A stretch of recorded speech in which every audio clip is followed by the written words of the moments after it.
नमस्कार सर्वांना. श्री स्वामी समर्थ. कसे आहात सगळ्यांना? आजचा दिवस आनंदाचा आणि आरोग्यदायी जावोत ही स्वामींचरणी प्रार्थना. तर हे काही जे ब्लाऊज आहे ना, तर कॉन्ट्रास्ट लेसमध्ये खूप छान दिसत आहे आणि साधं कटोरी ब्लाऊज येते.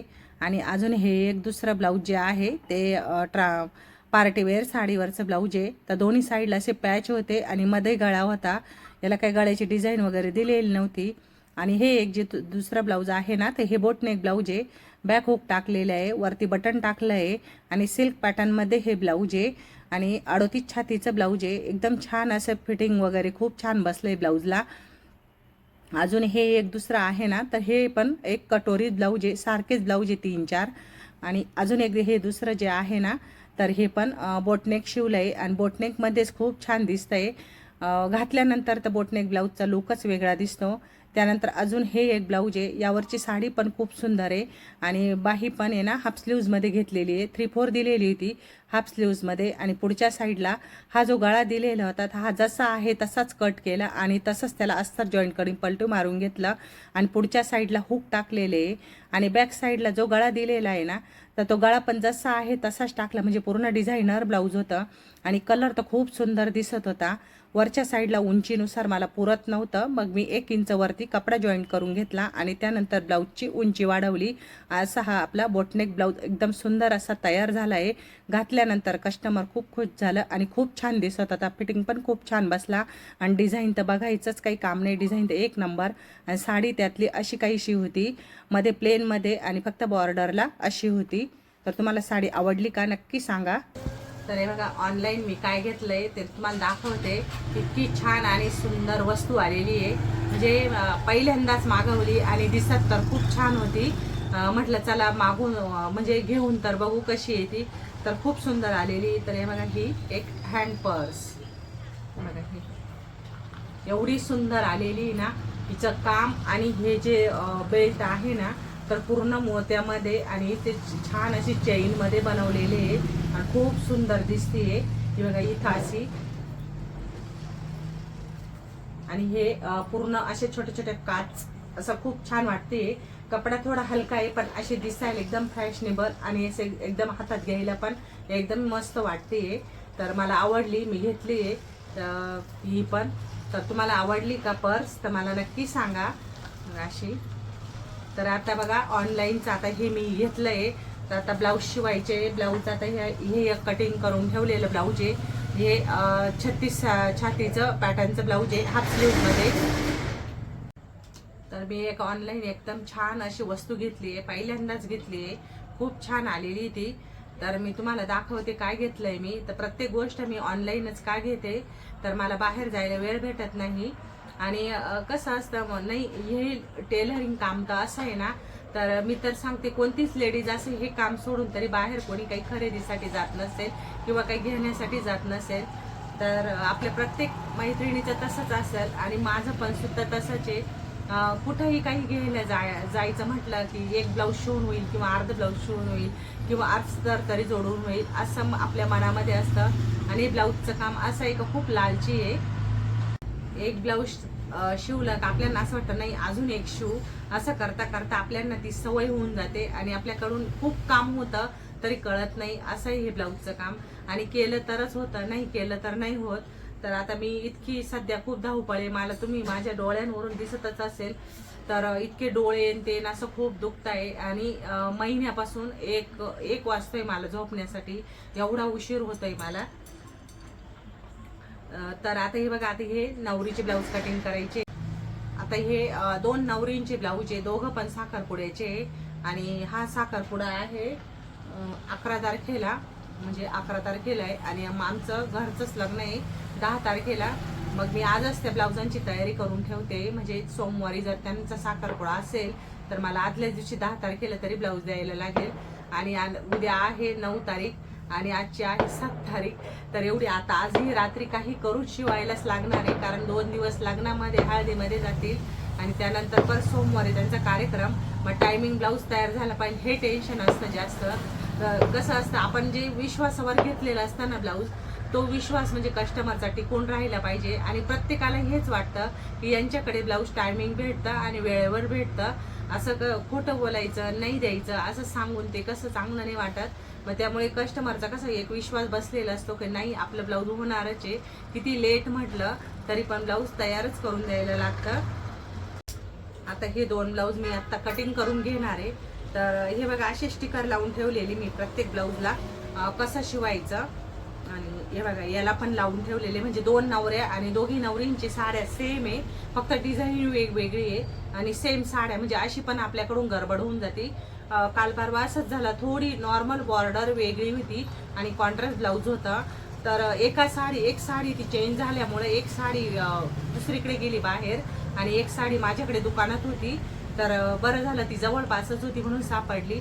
एवढा म्हणजे साड्यामध्ये थोडाफार डिफरंट असतो, त्याच्यामुळे ना साडी चेंज होण्याची जास्त शक्यता असते. मग मी काय करते, प्रत्येक साडीला स्टिकर लावून ठेवते, ब्लाऊजला पण असं स्टिकर लावून ठेवते. कोणाचं ब्लाऊज कसं शिवायचं, काय शिवायचं, प्रिन्स कट, कटोरी, डिझायनर, 3/4 असे बरेचसे प्रकारचे ब्लाऊज असतात. मग ते असं हे स्टिकर लावून ठेवलं की मी हे असं ब्लाऊज हातात घेतलं की आपल्याला कटिंग करतानाच लगेच कळतं की कसं शिवायचं हे ब्लाऊज. मग ते आपलं काम पण सोपं होतं. तर चला मी आता हे 2 तरी ब्लाऊज कटिंग करून घेते. एक ब्लाऊज झालेलं आहे कटिंग, म्हणजे हे अर्जंटचे ब्लाऊज आहे, 2 दिवस लागणार जाणार, येता जाता जसं वेळ भेटेल उद्या दुपारपर्यंत तसं मी हे 2 ब्लाऊज शिवून घेणार आहे. तर चला मी आता तुम्हाला कटिंग पण दाखवते ब्लाऊजांची.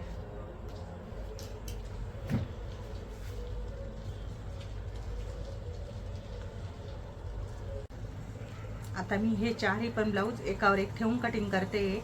तर हे बघा, हे एक ब्लाऊज, हे एक, हे एक 3 आणि हे एक 4 ब्लाऊज एकावर एक कटिंग करून ठेवते.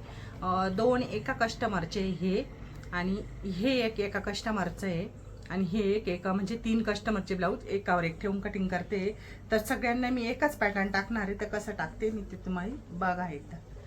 तर आता ही मी पूर्ण उंची टाकली आहे 14, इथं ही उंची टाकली आहे 14 आणि इथं हा जो पार्ट आहे ना, तर इथं हे जे कमर घेराचं जे माप आहे ना, तर मी हे टाकते 10.5. तर 10.5 टाकते. तर एका ब्लाऊजचं कमर घेर आहे 27, एकाचा कमर घेर आहे 24, एकाचा आहे 26. म्हणजे सगळ्या ब्लाऊजसाठी, तिघं पण ब्लाऊजसाठी हे कमर घेर योग्य होईल. आता इथं शोल्डर टाकते 5, इथं मुंडा टाकते 6. आपला नेहमीप्रमाणे आपण जसा मुंडा टाकतो तसा मुंडा टाकला आणि हे जॉईन करून घेतलं. त्यानंतर इथून हा 1.5चा आकार टाकला.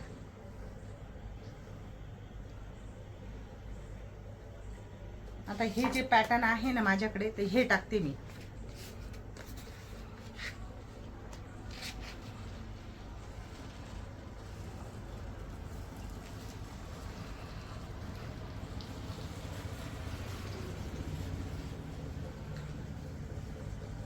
तर हे आहे 28चं पॅटर्न.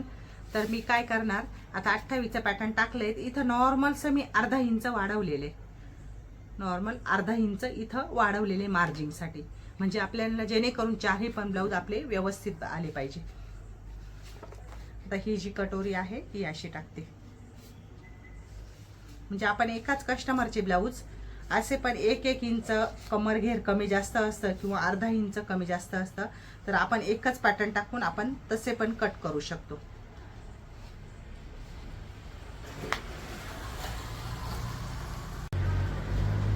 आता यामध्ये ही बाई कशी टाकणार मी, तर ही 5ची घेणार.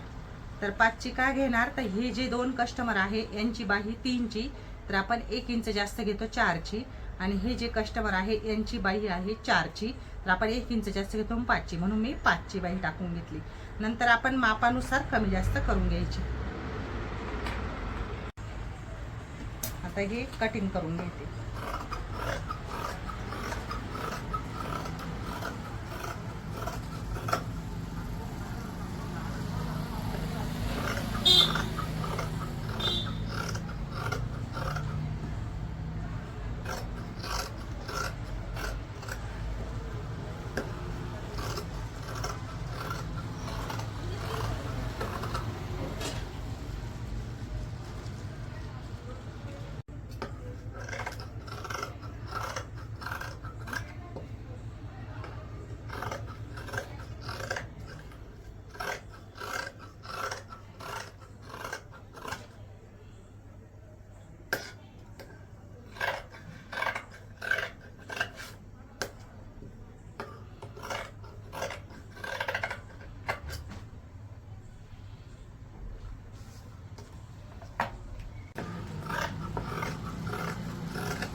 इथं क्रॉसपट्टी काढायची, तर क्रॉसपट्टीला आपण टाकायचे 3.5. आणि हे माप किती घ्यायचं, आपण जेवढं पाठीच्या भागाला टाकलेलं आहे ना इथं, तर तेवढंच माप आपण क्रॉसपट्टीला घ्यायचं. तर मी ते टाकलेले 10.5.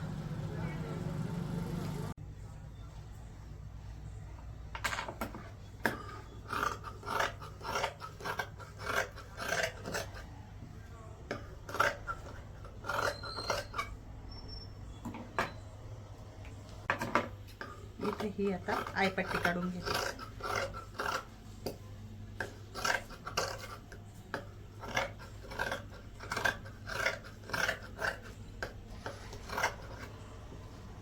मी झाली आयपट्टी.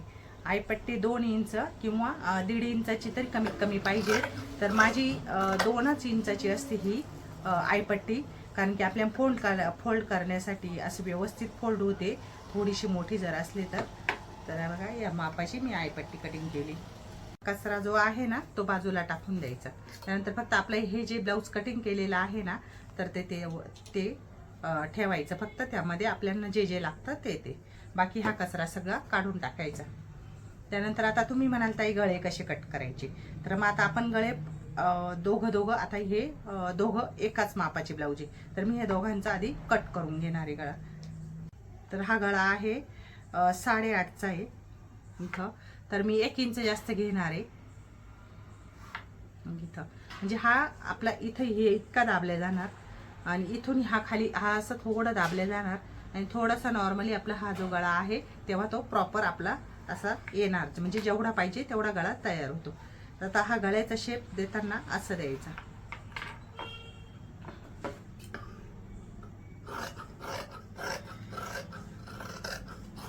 गळा जर तुम्हाला पसरवायचा असेल ना, समजा हा गळा पसरट पाहिजे तुम्हाला गळा, तर तुम्ही इथून गळा पसरवायचा, इथून असा गळा, तेव्हा तो गळा पसरतो. आता हा नॉर्मली गळा पाहिजे, म्हणजे डीप गोल गळा पाहिजे, तर मी हा असा एवढा कट केलाय, म्हणजे बॉक्स बनवून आणि त्यानुसारच असा आकार दिलाय. आता हा पण दोघं पण असेच कटिंग करून घेणार आहे.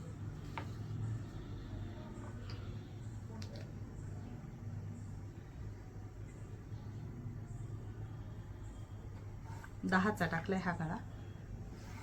आणि आता या दोघींना पण, दोन्ही कस्टमरचे ब्लाऊज आहे, तर दोघींना पण एकच गळा टाकणार आहे मी, पानगळा टाकते. तर पानगळा कटिंग केल्यानंतर तुम्हाला दाखवते मी कसं कटिंग केलं आहे आणि आकार कसा दिलाय.